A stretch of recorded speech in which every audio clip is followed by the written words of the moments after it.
अब देख सेक्शन 13 क्या है। सेक्शन 13 है फोरफीचर ऑफ एग्जेम्पशन। एग्जेम्पशन कब फोरफीट हो जाएगा? सेक्शन 13 में बता रखा है एग्जेम्पशन कब फोरफीट हो जाएगा, जब देखिए any part of income from property held under trust for private religious purposes. किसके लिए? ये प्राइवेट रिलीजियस पर्पसेस के लिए है, which does not enure for the benefit of the public. Forfeiture भी हो रहा है, कैंसलेशन ऑफ रजिस्ट्रेशन की बात भी हमने पढ़ी थी। तो income from property held under trust for private religious purposes which does not enure for benefit of public. इसी हिसाब से अगर कोई चैरिटेबल ट्रस्ट है, अगर कोई चैरिटेबल ट्रस्ट है, any income of charitable trust और institution, any income of charitable trust और institution which has been created for benefit of any particular religious community और कास्ट, यानी चैरिटेबल ट्रस्ट है और चैरिटेबल ट्रस्ट को आपने बना लिया है for benefit of particular religious community और कास्ट। पर इसमें क्या है? रिलीजियस कम्युनिटी और कास्ट नहीं माना जाएगा। SC, ST, OBC, woman, children. तो SC, ST, OBC, women and children, SC, ST, OBC, women and children particular religious community और कास्ट के एम्बिट में नहीं आ रहे हैं। ठीक है।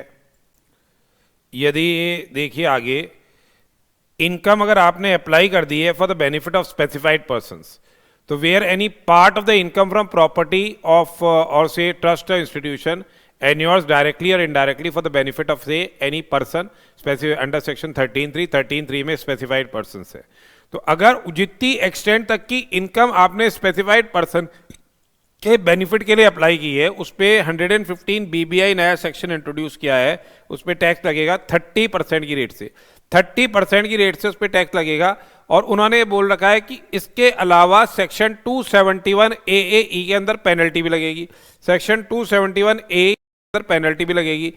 पहली बार वायलेशन अगर आपने किया, पहली बार वायलेशन किया यानी अपन ने जितने एक्सटेंट तक की इनकम अप्लाई कर दी है for the benefit of specified person, उतने एक्सटेंट तक की पेनल्टी लगा देंगे। अगर 5 लाख रुपए का बेनिफिट आपने स्पेसिफाइड पर्सन को दिया तो 5 लाख रुपए का क्या आपके ऊपर पेनल्टी लगा दी जाएगी। और यदि आपने सेकेंड टाइम ये वायलेशन किया, सब्सिक्वेंटली ये वायलेशन करते हो, तो जितना अमाउंट आपने अप्लाई किया है बेनिफिट ऑफ स्पेसिफाइड पर्सन के लिए, उसकी 200% की क्या है पेनल्टी लगाई जाएगी। तो if during any proceedings under this act it is found that 271 AEE ये बोल रहा है, it is found that any person being any से फंड या इंस्टीट्यूशन रेफर्ड अंडर 1023C 4, 5, 6 या 6A, या फिर आपके जो 11 के इंस्टीट्यूशंस हैं, they applied the income of trust या इंस्टीट्यूशन डायरेक्टली और indirectly for the benefit of specified persons referred under 13(3). The AO may direct that fund or trust या institution will pay penalty। कितनी पेनल्टी देनी पड़ी जाएगी? 100% of the aggregate amount, 100% of the aggregate amount so applied where the violation is noticed for the first time, या 200% of the aggregate amount of the income so applied where violation is noticed in any say subsequent year। अब यहाँ पे further ये बोल रखा है कि specified person के लिए अगर किसी ट्रस्ट ने बेनिफिट दिया, कोई प्रॉपर्टी के फॉर्म में, मनी या प्रॉपर्टी के फॉर्म में बेनिफिट दे रहे हैं वो, तो उस पर्टिकुलर सर्कमस्टांस में 56(2)(10) के प्रोविजंस अट्रैक्ट होंगे। वैसे तो देखिए अगर कोई ट्रस्ट है, इंस्टीट्यूशन है, किसी के बेनिफिट के लिए पैसा देता है तो एग्जेम्प्ट रहता है 56(2)(10) के अंदर। पर यही अगर स्पेसिफाइड पर्सन के बेनिफिट के लिए देगा तो उनको 56(2)(10) के अंदर टैक्सेबिलिटी अराइज हो जाएगी। तो यहाँ पे 56(2)(10) में भी उनके क्या है, इनकम फ्रॉम अदर सोर्सेज के फॉर्म में, वो गिफ्ट के फॉर्म में स्पेसिफाइड पर्सन के लिए वो टैक्सेबल हो जाएगा। अब स्पेसिफाइड पर्सन कौन हो गए? वो हो गए 13(3) में जो स्पेसिफाइड है, ये है ऑथर ऑफ द ट्रस्ट या founder of the institution. Charitable institution हो गया, उसका फाउंडर हो गया या ऑथर ऑफ ट्रस्ट हो गया। जिस पर्सन ने सब्सटेंशियल कंट्रीब्यूशन किया है टू द ट्रस्ट या इंस्टीट्यूशन, जिस पर्सन ने सब्सटेंशियल कंट्रीब्यूशन किया है टू ट्रस्ट या institution, that is any person who has made total contribution, who has made total contribution up to the end of the relevant previous year, और वो exceed कर रहा है 50,000 रुपए। Any person who has made a substantial contribution to trust और institution, that is any person who has made total contribution up to the end of the relevant previous year and that exceeds ₹50,000। या फिर तीसरा हो गया case where such author, founder और person is HUF, author, founder या person is HUF the member of the family. उसके अलावा trustee of the trust या manager of the institution, trustee of the trust या मैनेजर ऑफ द इंस्टीट्यूशन, या any relative of any such author, founder, person, member, trustee और manager. Any relative of such author, founder, person, member, trustee या manager या any concern in which such person has a substantial interest. तो author हो गया जिसने substantial contribution किया वो, अगर ऑथर या फाउंडर या पर्सन एचयूएफ है तो उसके मेंबर्स हो गए, ट्रस्टी ऑफ ट्रस्ट हो गया या मैनेजर ऑफ इंस्टीट्यूशन हो गया, उनके रिलेटिव्स हो गए या any concern in which such person है सब्सटेंशियल इंटरेस्ट। तो रिलेटिव में क्या हो गया, स्पाउस ऑफ द इंडिविजुअल आ गया, ब्रदर और सिस्टर ऑफ द इंडिविजुअल आ गया, इंडिविजुअल की स्पाउस आ गई, इंडिविजुअल के ब्रदर सिस्टर आ गए। फिर ब्रदर और सिस्टर और स्पाउस ऑफ इंडिविजुअल गिफ्ट में भी यही पढ़ा था आपने। एनी लीनियर डिसेंडेंट, असेंडेंट और descendant of the individual, any lineal ascendant और descendant of spouse of the individual या स्पाउस ऑफ द पर्सन, ठीक है, other than A, B, C, D और ई की जो स्पाउसेज है, यानी खुद की स्पाउस का स्पाउस तो खुद ही हो गए, उसको छोड़ दीजिए। उसके अलावा एनी लीनियर डिसेंडेंट, वहां नहीं आ रहा था ये 56(2) में, any lineal descendant of brother और sister of either of the individual या स्पाउस ऑफ द इंडिविजुअल। वहां एक चीज और आ रही थी, ब्रदर और sister of either of the parents of the individual, जो यहाँ नहीं आ रही है। अब हम स्पेसिफाइड पर्सन के बेनिफिट के लिए कैसे इनकम को अप्लाई करावा माना जाएगा। स्पेसिफाइड पर्सन के बेनिफिट के लिए यदि आपने उनको लोन दे दिया, स्पेसिफाइड पर्सन को लोन दे दिया विदाउट एडिक्वेट इंटरेस्ट या without adequate security, specified person को लोन दे दिया विदाउट एडिक्वेट इंटरेस्ट या विदाउट एडिक्वेट सिक्योरिटी। दूसरा हो गया allowing use of property without adequate rent, अपनी ट्रस्ट ने अपनी प्रॉपर्टी को अलाउ कर दिया लेने के लिए विदाउट एडिक्वेट रेंट। फिर है excess payment of services, excess payment for services, यानी if any amount is paid out of the resources of the trust या इंस्टीट्यूशन, ठीक है, to any of the specified person, यानी उनको सर्विसेज उनसे ली और उनको एक्सेस पेमेंट कर दिया, या ट्रस्ट ने सर्विसेज रेंडर करी और कम रेम्यूनरेशन लिया, इनएडिक्वेट रेम्यूनरेशन लिया। Access payment for purchase of property, उनसे प्रॉपर्टी परचेज की और एक्सेस पेमेंट कर दिया, या फिर उनको क्या है प्रॉपर्टी बेच दी, इनएडिक्वेट कंसिडरेशन के लिए बेच दिया, या डाइवर्जन कर दिया इनकम या प्रॉपर्टी का, किसी भी तरह से इनकम या प्रॉपर्टी का डाइवर्जन कर दिया विच एक्सीड 1000 रुपीज। उसके अलावा देखिए इन्वेस्टमेंट्स इन सब्सटेंशियल कंसर्न, यानी कहने का मतलब क्या है, ट्रस्ट ने उस कंसर्न में इन्वेस्टमेंट कर दिए जहां पे इन लोगों का सब्सटेंशियल इंटरेस्ट था, यानी इन लोगों का मिला के भी अगर एबीसी लिमिटेड में 20% और मोर ऑफ वोटिंग पावर है और ट्रस्ट ने इन्वेस्टमेंट कर दी उस कंसर्न में जाके, तो ये माना जाएगा कि बेनिफिट पास ऑन कर दिया गया स्पेसिफाइड पर्सन को। पर अगर टोटल जो टोटल कैपिटल है उस कंसर्न की, उससे 5% से ज्यादा इन्वेस्टमेंट नहीं है, 5% से ज्यादा का इन्वेस्टमेंट नहीं है, तो फॉरफीटर नहीं होगा। पर जो इन्वेस्टमेंट इनकम आ रही है उसमें क्या आ जाएगा, जो इंटरेस्ट वगैरह आ रहा है उस पर टैक्सेबिलिटी अराइज हो जाएगी। फिर ट्रस्ट का एग्जेम्पशन कब विड्रॉ हो सकता है, जब trust funds are not invested और डिपॉजिटेड अंडर सेक्शन 11(5) मोड्स। जब trust funds they are not invested और डिपॉजिटेड अंडर सेक्शन 11(5) मोड्स, तो एनी इनकम ऑफ चैरिटेबल और रिलीजियस ट्रस्ट या institution if for any period during the previous year any funds of trust या institutions are not invested या deposited under 11(5) modes। परंतु क्या है, अगर ये कोई इन्होंने एसेट एक्वायर किया है, अगर उन्होंने एसेट एक्वायर किया है तो जिस भी साल उन्होंने एसेट एक्वायर किया उसके एंड से 1 साल तक, उसके एंड से 1 साल तक क्या है वो अदर देन 11(5) मोड्स रह सकते हैं, उसके एंड से 1 साल तक वो अदर देन 11(5) मोड्स रह सकते हैं। या shares in a company, shares in a company other than से पब्लिक सेक्टर कंपनी या शेयर्स प्रिस्क्राइब्ड अंडर 11(5) मोड्स वो रख सकते हैं। उसके अलावा देखिए बिजनेस फंड्स जो है, अगर business undertaking property held under trust है तो business funds can be kept other than section 11(5) modes, ठीक है, business funds can be kept under 11(5) modes. उसके बाद देखिए अगर कोई एजुकेशनल इंस्टीट्यूशन है या मेडिकल इंस्टीट्यूशन है, अगर कोई एजुकेशनल इंस्टीट्यूशन है या मेडिकल इंस्टीट्यूशन है, वो स्पेसिफाइड पर्सन के बेनिफिट के लिए कोई भी अमाउंट स्पेंड करता है यानी वैल्यू ऑफ एनी एजुकेशनल या मेडिकल फैसिलिटी प्रोवाइड की जाती है फ्री ऑफ कॉस्ट या कंसेशनल रेट पे, तो जितने एक्सटेंड तक का बेनिफिट इन्होंने स्पेसिफाइड पर्सन को दिया है वो क्या है, वो एग्जेम्प्ट नहीं रहेगा, वो एप्लीकेशन नहीं माना जाएगा बेसिकली, और उस पर टैक्स अलग से क्या है लग जाएगा। फिर देखिए, अगर कोई एनोनिमस डोनेशंस मिलती है, क्या होती है एनोनिमस डोनेशंस, क्या होती है एनोनिमस डोनेशन? एनोनिमस डोनेशंस होती है गुप्त दान, ठीक है। अगर चैरिटेबल ट्रस्ट को, रिलीजियस में तो कोई दिक्कत नहीं है, चैरिटेबल ट्रस्ट को कोई एनोनिमस डोनेशन मिली, चैरिटेबल ट्रस्ट को कोई एनोनिमस डोनेशंस मिलती है, तो उस पर्टिकुलर केस में ये टैक्सेबल होगी, ये टैक्सेबल होगी। यहां पे 115 बीबीसी के अंदर टैक्स लगता है एट रेट ऑफ 30%, 30% की रेट से टैक्स लगता है। कितनी एनोनिमस डोनेशंस ट्रस्ट ले सकता है ये आगे पढ़ेंगे।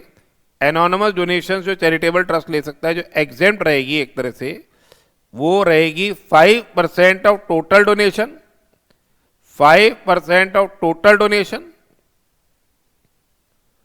और ₹1 लाख,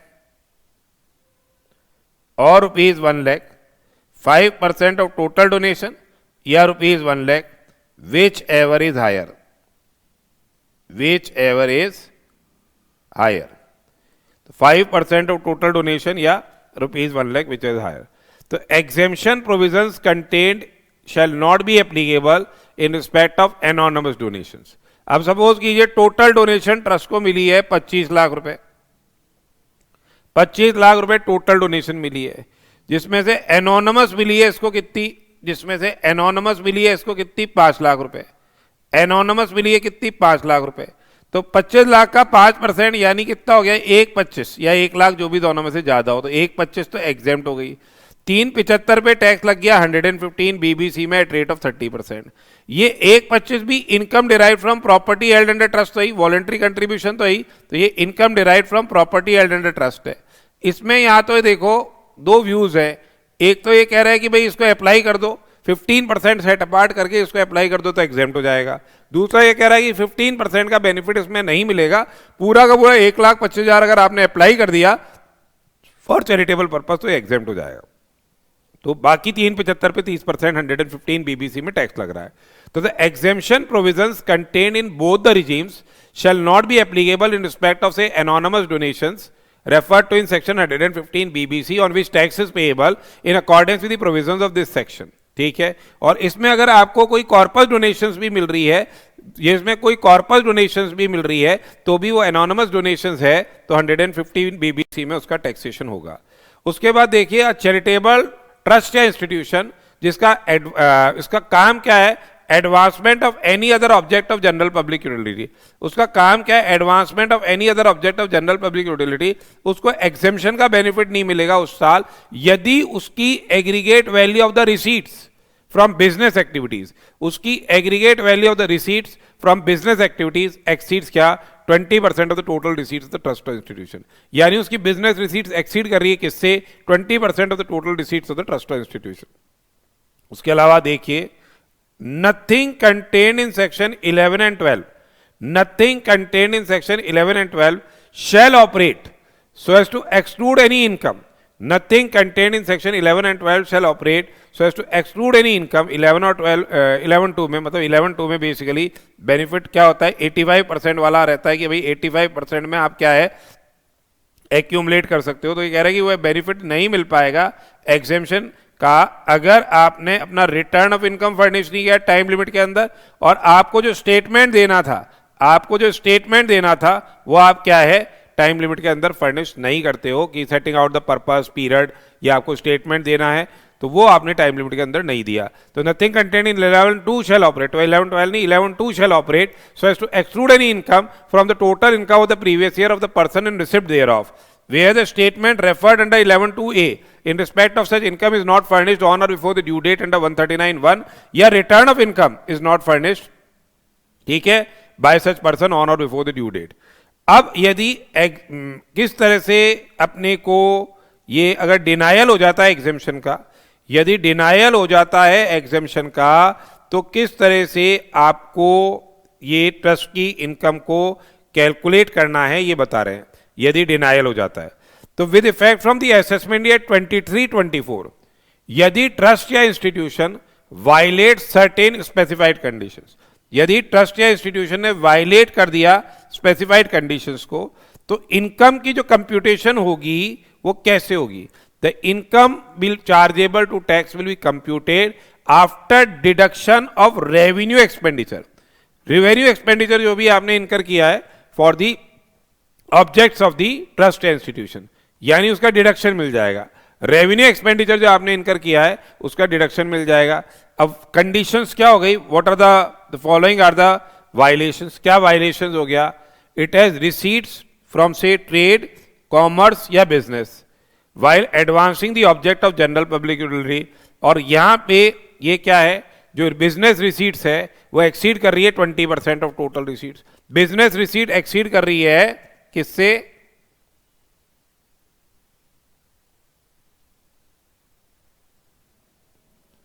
20% ऑफ टोटल रिसीट्स। दूसरा है it fails to maintain prescribed books of accounts. यदि उसने prescribed books of accounts maintain नहीं किए, या उसने क्या है fails to get the books of accounts audited, या उसने अपने बुक्स ऑफ अकाउंट्स ऑडिट नहीं कराए, या उसने अपना रिटर्न फर्निश नहीं किया। ठीक है, रिटर्न फर्निश नहीं किया, तो ये वायलेशंस हैं। यानी जहां business receipts exceeds what 20% of the total receipt, जब चैरिटेबल ट्रस्ट है और advancement of any other object of general public utilities का पर्पस है। दूसरा, it fails to maintain prescribed books of accounts, get them audited and furnishing of return. तो अब यहां पे रेवेन्यू एक्सपेंडिचर का डिडक्शन मिलेगा। The deduction of revenue expenditure will be allowed subject to the following conditions. कहने का मतलब क्या है, ये एक्सपेंडिचर है, such expenditure is not from the corpus standing to the credit of the trust or institution। Corpus से expenditure नहीं करना है, कॉर्पस से आपको एक्सपेंडिचर नहीं करना है। जैसे अगर 25 लाख रुपए कॉर्पस फंड है पिछले साल के एंड में, तो इसको कम नहीं करना है। इससे अगर आपने किया तो उसका डिडक्शन नहीं मिलेगा, तो वहां भी नहीं मिल रहा। लोन और बोरिंग से करोगे तो ये भी अपन ने पहले पढ़ा था, लोन और बोरिंग से अगर आपने रेवेन्यू एक्सपेंडिचर इनकर किया है, तो लोन और बोरिंग से अगर आपने रेवेन्यू एक्सपेंडिचर किया है तो वो अलाउ नहीं होगा। इन केस नो, अगर किसी असेट की कॉस्ट का आपने पहले एप्लीकेशन के फॉर्म में क्लेम किया हुआ है डिडक्शन, आपने उसको एप्लीकेशन के फॉर्म में डिडक्शन क्लेम किया हुआ है, तो उस केस के अंदर आपको क्या है, डेप्रिसिएशन नहीं मिलेगा। और उसके अलावा आप क्या है, डोनेशंस, कंट्रीब्यूशंस नहीं कर सकते हो इन फॉर्म ऑफ से डोनेशन टू एनी पर्सन। तो ये खर्चों का आपको अलाउंस नहीं मिल रहा है। किसका नहीं मिल रहा है? कॉर्पस से किया हुआ, लोन और बोरिंग से किया हुआ, असेट की कॉस्ट जिसका डेप्रिसिएशन आपने क्लेम कर लिया है, ठीक है, जिसकी कॉस्ट को एप्लीकेशन क्लेम कर लिया, उस पर डेप्रिसिएशन नहीं मिलेगा। और expenditure is not in form of any contribution और या डोनेशन टू एनी पर्सन। उसके बाद देखिए, अगर आपके कैपिटल एक्सपेंडिचर आप करते हो, कैपिटल एक्सपेंडिचर आप करते हो, तो same will not be allowed as a deduction. और 40A(1)(a) के प्रोविजंस अप्लाई होंगे, यानी जो आपके डिसअलाउंसेस हैं, आपने टीडीएस काटा नहीं, काट के जमा नहीं कराया ऑन और before due date of furnishing the return, तो जो 30% जो एक्सपेंडिचर का डिसअलाउंस मिल जाएगा, ये डिसअलाउ हो जाएगा। कैश पेमेंट कर दिया है आपने एक्सीडिंग ₹10,000, तो ये भी डिसअलाउ हो जाएगा, ये डिसअलाउ हो जाएगा। और जो प्रीवियस ईयर का अगर एक्सेस एप्लीकेशन को आप यहां सेट ऑफ नहीं कर सकते हो, तो no deduction in respect of any expenditure allowance और set off any loss shall be allowed to the assessee under any other provisions of the act. तो ये आप ध्यान रखिएगा। इसके बाद इन्होंने जो इनकम निकल के आएगी, जो इनकम निकल के आएगी उस पर क्या है, टैक्स लेविएबल हो जाएगा। अब जहां तक एनोनिमस डोनेशंस का सवाल है, एक होती है रिलीजियस ट्रस्ट, एक होती है रिलीजियस ट्रस्ट। तो रिलीजियस ट्रस्ट को जो एनोनिमस डोनेशंस मिलती है, रिलीजियस ट्रस्ट को जो एनोनिमस डोनेशंस मिलती है, वो तो रहेगी एग्जेम्प्ट, वो तो रहेगी एग्जेम्प्ट। एक होती है चैरिटेबल ट्रस्ट। चैरिटेबल ट्रस्ट को जो एनोनिमस डोनेशंस मिलती है, चैरिटेबल ट्रस्ट को जो एनोनिमस डोनेशंस मिलती है उस पे टैक्सेशन होगा 115 बीबीसी में। अगर कोई ट्रस्ट 1023 सी के अंदर रजिस्टर्ड है चैरिटेबल एंड रिलीजियस पर्पसेस के लिए 1023 सी में, और एनोनिमस डोनेशंस दी गई है किसके लिए, चैरिटेबल पर्पस के लिए, चैरिटेबल पर्पस की उंडी में डाल दिया गया, यह डायरेक्शन चैरिटेबल पर्पसेस के लिए जा रहा है, तो उस केस के अंदर वो एनोनिमस डोनेशंस टैक्सेबल होंगी 115 बीबीसी में। एनोनिमस डोनेशंस क्या हो गई, गुप्त दान हो गया। Basically it means what, voluntary contributions, voluntary contributions received by any of the specified trust या इंस्टीट्यूशन, जो 1023 सी 4, 5, 6 और 6 में आ रही है। 4 सेम है प्रोविजंस, 5, 6 या 6 में आ रहे हैं, या जिन्होंने 11 के अंदर एग्जेम्पशन का बेनिफिट क्लेम कर लिया है 12 में जो रजिस्टर्ड है। Where the recipient does not maintain the record of the identity, recipient is not maintaining the record of the identity indicating the name and address of the person who is making such contribution and prescribed particulars। तो fundamentally जो anonymous donations हैं charitable और religious institutions के द्वारा, एक बार तो taxability के ambit में एक बार सबको लेके फिर रिलीजियस इंस्टीट्यूशंस को एग्जेम्प्ट कर दिया गया। Universities, education institutions, medical institutions, hospitals जो कि 1023 सी के अंदर दिए गए रजिस्टर्ड हैं, any other institutions establish for charitable purpose 1023 C में आ रहे हैं, या ट्रस्ट है institution wholly for public religious purpose या public religious and charitable purpose जो 1023 सी में आ रहे हैं। तो जो भी एग्रीगेट आपको एनोनिमस डोनेशंस मिली, जैसे अपने केस में 5 लाख मिली, उसमें से higher of the two exempt रहेगी। एक तो टोटल डोनेशन थी 25 लाख, 25 लाख का 5% होता है से 1/25, अपने को 25 लाख टोटल डोनेशन मिली, 1 लाख एनोनिमस, 1 लाख की लिमिट है, तो इसमें 1/25 एग्जेम्प्ट हो जाएगा, बाकी बच गई 375, 375 पे क्या लग जाएगा, 30% की रेट से टैक्स लग जाएगा। और ये जो बची हुई एनोनिमस डोनेशंस हैं 1/25 की, जो अपन ने एग्जेम्प्ट क्लेम की है, उसको आपको इनकम मानना पड़ेगा derive from property held under trust. उसमें आप 15% सेट अपार्ट कर सकते हो, और दूसरा व्यू है कि उसमें 15% सेट अपार्ट नहीं करें, पूरी की पूरी कोई अप्लाई करके ही वो एग्जेम्प्ट कर सकते हैं।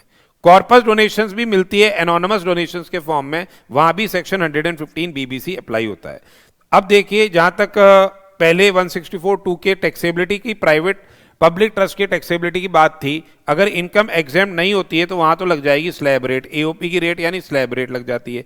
13(1)(c) या 13(1)(d) की वर्चू से वायलेशन हो रहा है तो एमएमआर लग रही थी।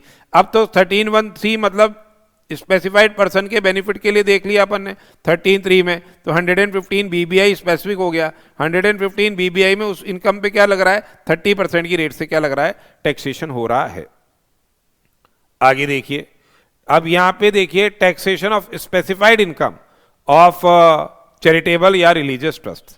तो स्पेसिफाइड इनकम क्या हो गई, इसी स्पेसिफाइड इनकम की बात कर रहे हैं, टैक्सेबिलिटी किसकी बात कर रहे हैं, स्पेसिफाइड इनकम की टैक्सेबिलिटी की बात कर रहे हैं। उसके लिए 115 बीबीआई इंट्रोड्यूस किया गया है स्पेसिफाइड इनकम की टैक्सेबिलिटी के लिए, 30% की रेट से टैक्स लग रहा है, चाहे वो 1023 सी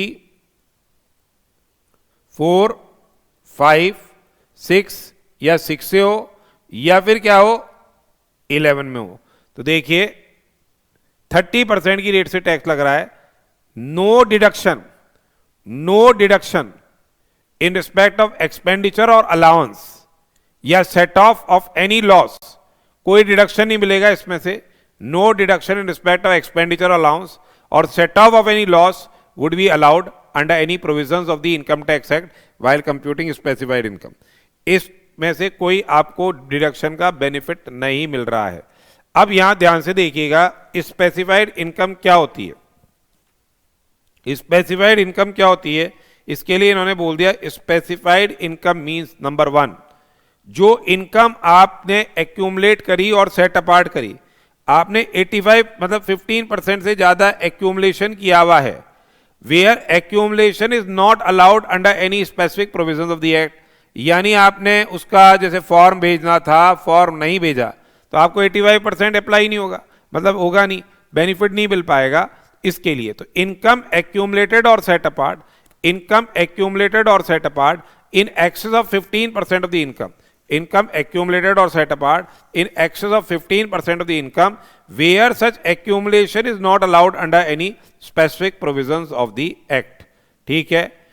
Deemed income है जो on account of violation of the conditions stipulated for accumulation of income. 11(3) के अंदर क्या है, जो violation of conditions हो गई है, जैसे आपने 5 साल वाला टाइम फ्रेम का वायलेशन हो गया, 11(5) मोड्स में अपने को रखना था, वो वायलेशन हो गया. ठीक है. उसके बाद देखिए, उसके बाद आगे मतलब ये वायलेशन हो गए 11(3) के, तो यहां आपको बेनिफिट उस केस के अंदर नहीं मिल रहा है.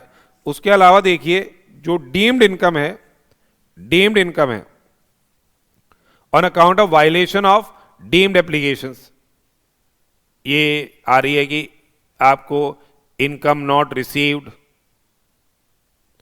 या रिसीव नहीं हुई थी तो जिस साल रिसीव हो उस साल अप्लाई कर दो या नेक्स्ट ईयर में अप्लाई कर दो. रिसीव हो गई तो अगले साल अप्लाई कर दो, वो नहीं कर पाए तो भी वो स्पेसिफाइड इनकम की एम्बिट में आ रही है. Any income which is not exempt under 1023C या 11 ऑन अकाउंट ऑफ फंड या ट्रस्ट या इंस्टीट्यूशन. फंड ऑफ ट्रस्ट या institution has not been invested या डिपॉजिटेड अंडर 11(5) मोड्स, उसके कारण से वो इनकम एग्जेम्प्ट नहीं हो पा रही है. Any income which is applied for the benefit of any specific prohibited persons, ये अभी अपन ने देख लिया, उनके बेनिफिट के लिए अप्लाई कर दी. या चैरिटेबल पर्पस है which tends to promote international welfare in which India is interested to the extent the income is not applied for such charitable purposes outside India. International welfare था और अपन ने outside India apply नहीं किया, तो ये है specified income. अब specified income पे टैक्सेशन हो जाएगा 115 BBI में 30% की रेट से टैक्स लगेगा, 30% की रेट से टैक्स लगेगा इस केस में, और कोई भी डिडक्शन नहीं मिलेगा in respect of any expenditure allowance और set off loss would be allowed under any provisions of the act. कोई डिडक्शन आपको नहीं मिलेगा. ठीक है, इस केस के अंदर. अब आगे बात आती है एग्जिट टैक्स की. सेक्शन 115 TD क्या है? एग्जिट टैक्स है.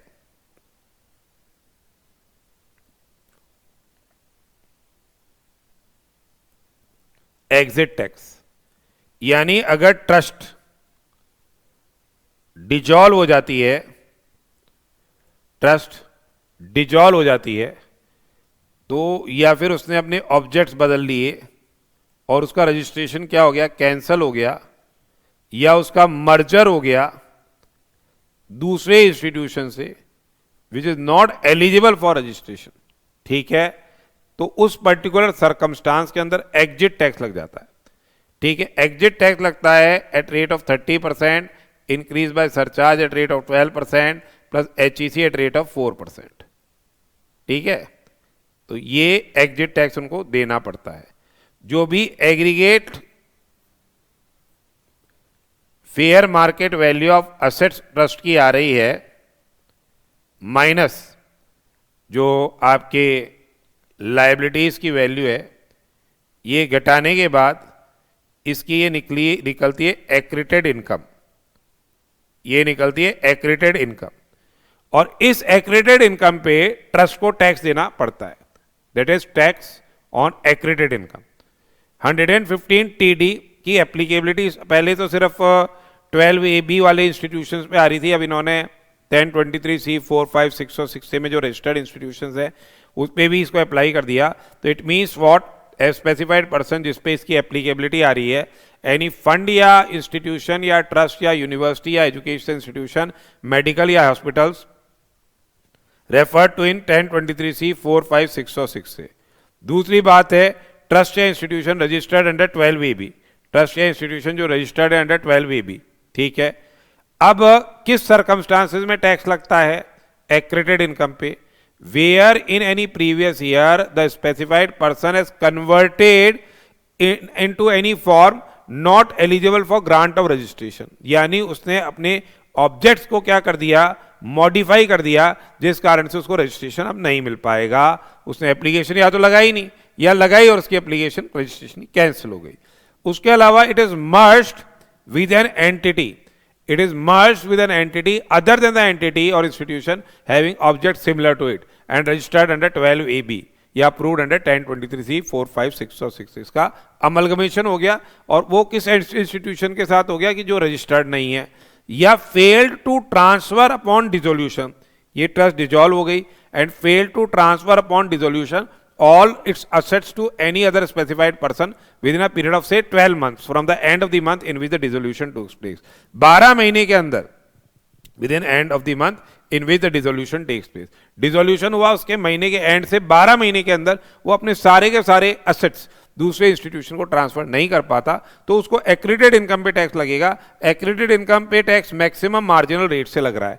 एक्रीडेड इनकम पे टैक्स मैक्सिमम मार्जिनल रेट से लग रहा है, दैट इज 34.944% की रेट से टैक्स लग रहा है। इसको एक्रीडेड टैक्स भी बोलते हैं या एग्जिट टैक्स भी बोलते हैं, टैक्स ऑन एक्रीडेड इनकम भी बोलते हैं, एग्जिट टैक्स भी बोलते हैं। मीनिंग ऑफ एक्रीडेड इनकम क्या है? जैसा मैंने बताया, fair market value of the total assets, aggregate fair market value of total assets minus क्या, द जो लाइबिलिटीज है, total liabilities, aggregate fair market minus the total liabilities. अब सपोज कीजिए अगर कोई असेट एक्वायर किया गया है prior to date of registration, जो उसमें तो बेनिफिट ऑफ एग्जेम्पशन मिला नहीं था, तो जो असेट एक्वायर किया गया है prior to the date of registration जिसमें एग्जेम्पशन का बेनिफिट नहीं मिला, वो असेट अलॉन्ग विद लायबिलिटी उसको क्या हो जाएगा, एक्सक्लूड कर दिया जाएगा। अगर आपने कोई एग्रीकल्चरल इनकम से असेट खरीदा, एग्रीकल्चरल इनकम 10(1) में एग्जेम्प्ट होती है, तो एग्रीकल्चरल इनकम से अगर आपने कोई असेट परचेज किया है तो वो असेट क्या है, एक्सक्लूड कर दिया जाएगा, वो असेट को भी एक्सक्लूड कर दिया जाएगा while computing the accreted income. उसके अलावा अगर ट्रस्ट ने डिजॉल्व हो गई और जो असेट्स आर ट्रांसफर्ड, जो असेट उसने ट्रांसफर कर दिए with in period of 12 months, जो ऊपर पढ़ा अपन ने, वो भी क्या हो जाएंगे, एक्सक्लूड कर दिए जाएंगे, उनको भी क्या कर दिया जाएगा, एक्सक्लूड कर दिया जाएगा। तो कहने का मतलब क्या है, the accreted income means what, the amount by which the aggregate fair market value of total assets of specified person as on the specified date exceeds the total liability of such specified person computed in accordance with what, the provisions of the act। अब देखिए आगे further अपन बोल रहे थे कि अगर trust ने अपने फॉर्म को कन्वर्ट कर लिया विच is not eligible for registration, ठीक है, तो वो कब माना जाएगा कि रजिस्ट्रेशन जो ग्रांट किया गया ट्रस्ट का वो कैंसिल हो गया, या फिर इसने अडॉप्ट किया, मॉडिफिकेशन किया ऑब्जेक्ट्स के, अप्लाई नहीं किया, 30 डेज के अंदर अप्लाई करना था, उसको अप्लाई नहीं किया with in the period of 30 days, और या फिर क्या है, एप्लीकेशन उन्होंने दी पर रजिस्ट्रेशन उनको मॉडिफाइड ऑब्जेक्ट्स के लिए नहीं मिला, तो उस केस के अंदर क्या है, ये कन्वर्ट हुआ मान लिया जाएगा। उसके अलावा देखिए जो ट्रस्ट है उसको ये टैक्स देना होगा एक्रीडेड इनकम पे, भले ही से उसकी कोई इनकम नॉर्मल प्रोविजंस के तहत कोई टैक्स लग रहा हो या नहीं लग रहा हो, ये अलग से एग्जिट टैक्स देना ही पड़ेगा। और कितने टाइम के अंदर ये देना है, with in a period of 14 days देना है। ये एग्रीडेड टैक्स कितने दिन के अंदर देना है, with in a period of 14 days देना है, 14 डेज के अंदर फ्रॉम द रेलेवेंट डेट। अब वो कैसे, अगर रजिस्ट्रेशन जो ट्रस्ट का था वो कैंसिल हो गया तो बट नेचुरल आपके पास अपील का अधिकार है, तो अगर आप अपील का अधिकार है और आप अपील में नहीं गए तो जो time limit for filing the period of appeal expires, अब ITAT में जो टाइम लिमिट होता है अपील फाइल करने का वो एक्सपायर हो गया उसके 14 डेज के अंदर। और अगर आप अपील में चले गए तो ITAT का ऑर्डर आ गया कि बोला नहीं भाई सही से आपका रजिस्ट्रेशन कैंसल्ड ही है, तो उस जब भी वो ऑर्डर आएगा उसके 14 डेज के अंदर आपको क्या है, ये पैसा जमा कराना पड़ेगा। अगर उसने ऑब्जेक्ट्स को मॉडिफाई किया और उसने फ्रेश रजिस्ट्रेशन के लिए अप्लाई नहीं किया तो 14 days will be counted from the end of the previous year. या अगर उसने ऑब्जेक्ट्स को मॉडिफाई किया और फ्रेश रजिस्ट्रेशन के लिए अप्लाई किया और उसको फ्रेश रजिस्ट्रेशन नहीं दिया गया, मतलब रजिस्ट्रेशन नहीं दिया गया, उसका अप्रूवल नहीं हुआ, तो उस पर्टिकुलर सर्कमस्टांस के अंदर वो अपील में जा सकते हैं उस ऑर्डर के अगेंस्ट में। तो अगर अपील में चले गए तब तो अपीलेट अथॉरिटी का जब ऑर्डर आएगा उसके 14 डेज के अंदर कि हाँ भाई इनका जो नहीं देना जस्टिफाइड था, रजिस्ट्रेशन नहीं करना जस्टिफाइड था, अप्रूवल नहीं देना जस्टिफाइड था, या अगर अपील में जाने की टाइम लिमिट एक्सपायर हो गई है और वो अपील में नहीं गए, अगर वो किसी और इंस्टीट्यूशन से मर्ज हो गई तो डेट ऑफ मर्जर लॉजिकल है जिसका that other institution is not registered, या फिर क्या है वो डिजॉल्व हो गई और उसने with in a period of 12 months on the end of dissolution वो असेट्स ट्रांसफर नहीं करते, तो जब वो 12 महीने का पीरियड एक्सपायर हो जाएगा उसके 14 डेज के अंदर ये टैक्स ऑन एक्रेडिटेड इनकम देना है। इस टैक्स का किसी को कोई क्रेडिट नहीं मिलेगा और कहीं कोई डिडक्शन नहीं मिलेगा। स्पेसिफाइड डेट पे आपका क्या होएगा, जो एक्रेडिटेड इनकम की कंप्यूटेशन होनी है, तो कन्वर्जन ऑफ ट्रस्ट और institution which is not eligible for से रजिस्ट्रेशन, तो डेट ऑफ कन्वर्जन हो गया स्पेसिफाइड डेट। मर्जर के केस में डेट ऑफ मर्जर हो गई, डिसोल्यूशन के केस में डेट ऑफ डिसोल्यूशन हो गई, ये स्पेसिफाइड डेट हो गई बेसिकली। ठीक है, अब यहां पे देखिए जो इंटरेस्ट है, अगर 14 दिन के अंदर आप पेमेंट नहीं करते हो, in case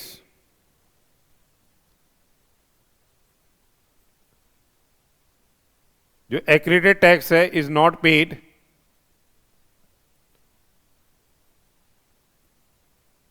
with in 14 days, interest लग जाएगा at rate of 1% per month और पार्ट देयर ऑफ।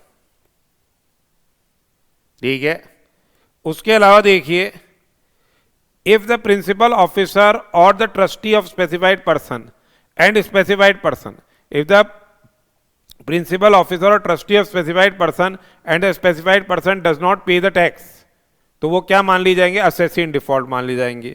इसके अलावा अगर ट्रस्ट डिजॉल्व हो रही है और ट्रस्ट ने कोई असेट्स ट्रांसफर कर दिए किसी अदर स्पेसिफाइड पर्सन को, अदर 12 महीने के अंदर आप ट्रांसफर कर सकते हो, तो जिस व्यक्ति को वो असेट्स ट्रांसफर किए हैं वो भी क्या है, असेसी इन डिफॉल्ट मान लिया जाएगा, पर उसकी लायबिलिटी उससे एक्सटेंड तक ही रहेगी जिस एक्सटेंड तक की असेट्स उसको क्या है ट्रांसफर किए गए हैं।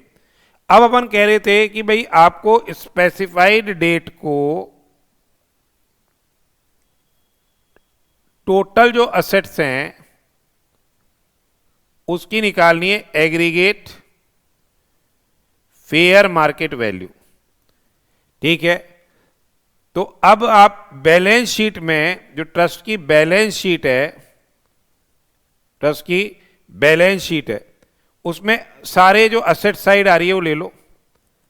उसमें से अगर आपने कोई एडवांस टैक्स है आपका दे रखा है बैलेंस शीट में, टीडीएस है, टीसीएस है, ये असेट की एम्बिट में नहीं आएगा, पर अगर एक्सेस पेमेंट है तो इनकम टैक्स रिफंड जो है, इनकम टैक्स रिफंड ये क्या है आपका असेट माना जाएगा। अगर आपके डेबिट बैलेंस है P&L अकाउंट के अंदर या डेफर्ड रेवेन्यू एक्सपेंडिचर वगैरह आ रहे हैं, वो असेट नहीं है। अब आप बोल रहे हो असेट की अपने को फेयर मार्केट वैल्यू निकालनी है, तो कोटेड शेयर्स अगर आपके असेट्स हैं, ट्रस्ट के कोटेड शेयर्स और सिक्योरिटीज असेट्स हैं, ट्रस्ट के कोटेड शेयर्स और सिक्योरिटीज असेट्स हैं, तो आपको कैसे निकालनी है, average of the lowest and the highest price of such shares and securities, उसका एवरेज लेना है। ठीक है, स्पेसिफाइड डेट को उसका एवरेज लेना है। अगर ट्रेडिंग हो रही है, उस दिन ट्रेडिंग नहीं हो रही है, तो जो average of lowest and highest price जब भी इमीडिएटली प्रीसीडिंग ट्रेडिंग होती है तो उसके हिसाब से अपने को उसकी क्या है फेयर, वही कोटेड शेयर्स की मार्केट वैल्यू मान ली जाएगी। अनकोटेड शेयर्स में सीधी सी बात है, जो assets minus liabilities divided by number of equity shares करके आपको उसकी वैल्यू निकालनी है। या इसका फॉर्मूला दे दिया, वही अपन जो पढ़ते हैं अदर सोर्सेज के अंदर भी, ए प्लस बी माइनस एल। ए क्या हो गया, book value of all assets in the balance sheet, जो प्राइवेट लिमिटेड कंपनी में आपका इन्वेस्टमेंट है उनकी बुक वैल्यू ले ली, अदर देन से Boolean, jewellery, stones of artistic work, shares and securities और इमूवेबल प्रॉपर्टी। उसमें से असेट्स क्या नहीं आएंगे, जो इन कोई एडवांस टैक्स है, टीडीएस है, वो असेट की एम्बिट में नहीं आ रहा, पर advance income tax refund asset की एम्बिट में आ रहा है। वही जो आपके डेफर्ड रेवेन्यू एक्सपेंडिचर हैं जो डेबिट साइड में, वो असेट की एम्बिट में नहीं आ रहे क्योंकि अपने वो सारे असेट ले लिए। बाकी फेयर मार्केट वैल्यू ले ली अपन ने Boolean, jewellery, precious stones, artistic works, shares and securities और इमूवेबल प्रॉपर्टी की इस मैनर में। इमूवेबल प्रॉपर्टी में जो मार्केट वैल्यू है या स्टैम्प ड्यूटी वैल्यू जो भी दोनों में से ज़्यादा है। और एल माना जो लाइबिलिटीज आ रही हैं, पर इसमें अगर आपने क्या है कंटिजेंट लाइबिलिटीज के लिए लाइबिलिटीज पूरी घटा दो, पर उसमें अगर कोई कंटिजेंट लाइबिलिटीज है वो लाइबिलिटी नहीं मानी जाएगी। ठीक है।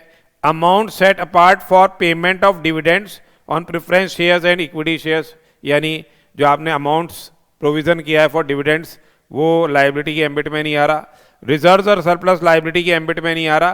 पर डेप्रीसिएशन रिजर्व जो है, ये ध्यान रखिएगा, डेप्रीसिएशन रिजर्व लाइबिलिटी है। अगर आपने कोई excess provision for income tax बनाया है, ये लाइबिलिटी नहीं है। Excess provision for income tax liability नहीं है। अगर आपने प्रोविजन बनाया है फॉर अनअसर्टेन लाइबिलिटी, ये लाइबिलिटी नहीं है। और amount of cumulative preference shares, amount of cumulative preference shares वो लाइबिलिटी ने, लाइबिलिटी साइड पूरी जोड़ी थी अपन ने, इसलिए तो ये लाइबिलिटीज की एम्बिट में नहीं आ रहा है। तो assets that is book value of liabilities shown in the balance sheet, पर इसमें क्या है ये चीजें लाइबिलिटी की एम्बिट में नहीं आएगी। उसके बाद आप जो भी आपकी paid up equity share capital है divided by paid up value of share, यानी नंबर ऑफ शेयर आ गए, एक तरह से डिवाइड करके आप इनकी वैल्यू निकाल सकते हैं। Other than shares and securities, equity shares and से जिनका वैल्यूएशन आपको क्या है मर्चेंट बैंकर से कराना पड़ेगा अदर सिक्योरिटीज के रिलेशन में। इमूवेबल प्रॉपर्टी में क्या वैल्यू लोगे? अगर असेट्स बैलेंस शीट में इमूवेबल प्रॉपर्टी आ रही है ट्रस्ट की, तो आप क्या लोगे?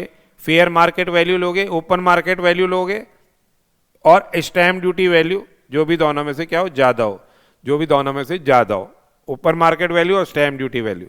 बिजनेस अंडरटेकिंग का जैसे अभी अपन ने शेयर्स का वैल्यूएशन किया ऊपर ऊपर, वैसे ही बिजनेस अंडरटेकिंग का भी क्या है वैल्यूएशन करेंगे। अदर असेट्स के केस में आपको जो ओपन मार्केट वैल्यू है वो ली जाएगी। फिर ट्रस्ट की जो लायबिलिटी साइड है, भाई आपने असेट साइड देख लिया ट्रस्ट का, अब ट्रस्ट की लायबिलिटीज जो भी बैलेंस शीट में आ रही है वो देख लो, उसमें से क्या लायबिलिटी नहीं माना जाएगा? कैपिटल फंड और एक्यूमुलेटेड फंड और कॉर्पस वो लायबिलिटी नहीं है। रिजर्व और सरप्लस लायबिलिटी नहीं है। एक्सेस ऑफ इनकम और एक्सपेंडिचर लायबिलिटी नहीं है। कंटीजेंट लायबिलिटी नहीं है। प्रोविजन जो आपने बनाए अनअसर्टेन लायबिलिटीज के लिए वो लायबिलिटी नहीं है।